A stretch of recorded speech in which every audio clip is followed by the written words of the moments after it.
Hey, Dr. Baumgartner here. So I'm going to get real with you a little bit. I'm going to go back in time here and kind of tell you my story, kind of why I decided to go into medicine and why I decided in the end to do what I'm doing today, which I absolutely love.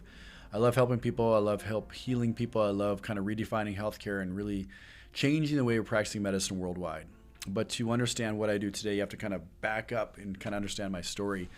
We all have a story. We all have some place where we started, and we have events that happen in our lives and things that make profound changes in our life. And I'm going to try to, if I can remember everything, kind of go back in time here and just kind of highlight some of those things and some of those pivotal points in my life that kind of changed my perspective on things and kind of what I do today. And I think, God has a purpose for us.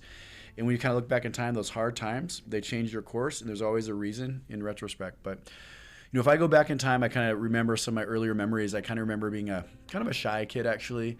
My dad was in the military, so we did a lot of traveling. We traveled, I think we did 3 or 4 states before I was in fourth grade. So I was in about 5 or 6 different grade schools. And final in fourth grade, finally settled in Dickinson, North Dakota. Hopefully, if anybody's from North Dakota, this isn't insulting, but Western North Dakota is very rough and tumbly, rodeo. Football is kind of king, and I was a fourth grader who was actually into gymnastics, and I was an artist. So when I was younger, as a little kid, I was kind of a scrawny little guy. So my mom put me into individual sports, and she put me into gymnastics, and I was super creative. I loved making art and doing things, and super creative kid. And I come into this town where, gymnastics, and I also played tennis and art weren't maybe the coolest things. So I kind of remember as a kid in grade school and especially junior high, kind of getting made fun of. You could today it'd be probably called bullying. Saying you're in girl sports and all these things, and kind of really broke me down. I was a broken little kid.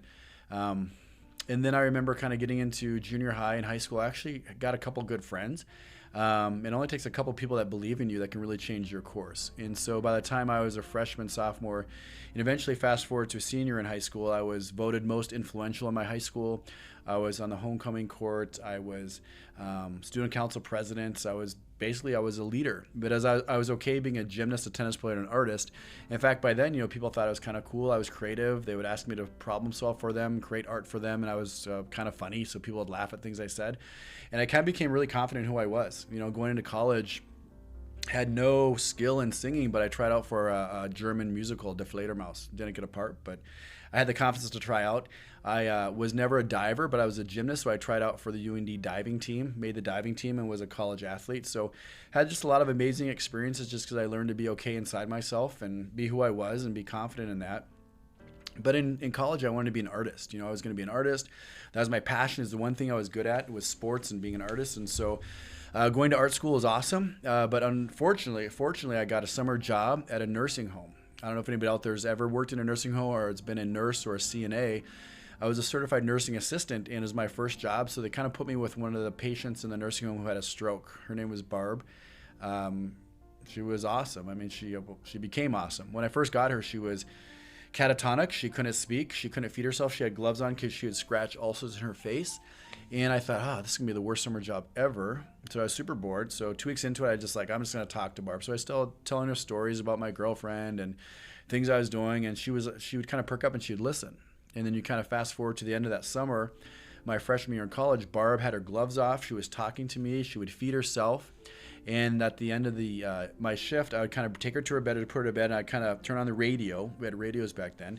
Put her to a classical station. We'd kind of slow dance, and then I'd kind of give her a little kiss and say, Barb, I love you.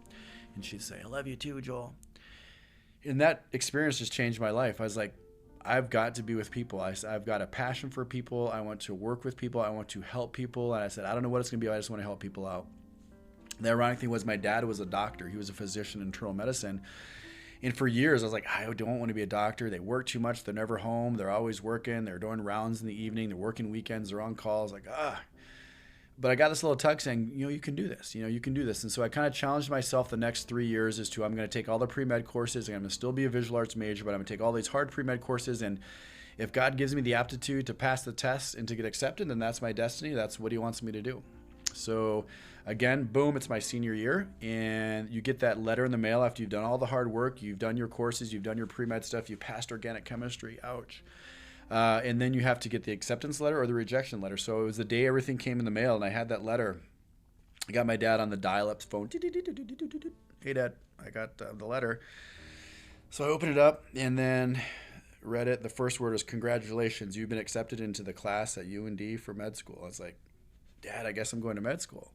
And so that was awesome. It was just like one of those things, okay, the next thing worked out. I'm going to med school. I'm going to change some people's lives. Life's going to be great. And man, got into first and second year med school, and it was really hard. It was difficult, and I was sacrificing all that creative energy I had, and I was studying all the time, and it's amazing learning so much stuff, and it was challenging, but I felt like I wasn't as creative, and I felt like I wasn't fulfilled. I remember talking to my parents on the phone, I just want to do something else. Good advice. I said, just stick through it, see what happens. So I stuck through it, got through, and did great. I mean, med school, I had honors, I was top of my class, and I did really well. Just because I was a hard worker. I was competitive, I was persistent, and so kept working hard.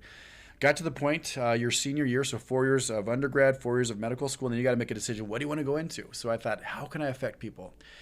And I thought the way I can affect people the most is to go into primary care. I can work with, diabetics and end stage of life and dying people and hypertension and sickness and health and cancer. And so I did a residency, 3 more years in family medicine, and found out by the end I was like, I'm not changing people's health. People aren't losing weight. Their diabetes labs aren't changing. They're still sick. I'm writing more prescriptions. I'm seeing 20 patients a day, writing more prescriptions and more stressed out. So I thought I've got to try something else. And I still love primary care. I still loved what I was learning, but I wanted to do something more concrete. So I did another fellowship. I went back and did a non-surgical fellowship in sports medicine and non-surgical orthopedics. And that was amazing.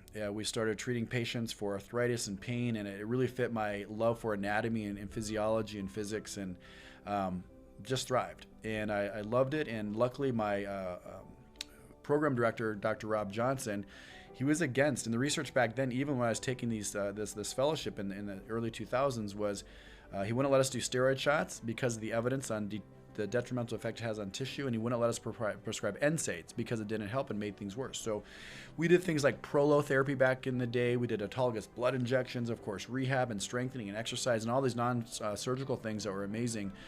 And then after I got out of that, I took my first job, and it was great. I was working for a large system. I had a consistent paycheck every month, and it was patients on my schedule.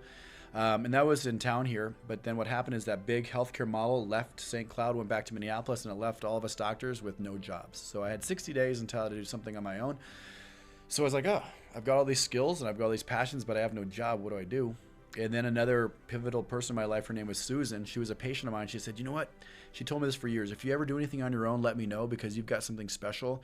And the way you're thinking about regenerating people and healing the problem and not just covering up makes a lot of sense. So I'd love to be your nurse if you ever open a clinic. I was like, Susan, I'll never open a clinic. Too much work. But here I'm sitting there with no job. So I just kind of sat and I prayed. And then this word came into my mind, Rejuv. And Rejuv Medical was what I kind of LLC'd. And I said, we're just going to do this. So I decided to open my own clinic, and it was amazing because I had an opportunity to really create a healthcare model that was changing people's lives. And so it started with regenerative non-surgical orthopedics, and I started finding, I've got to get people healthy. So I added what's called functional medicine.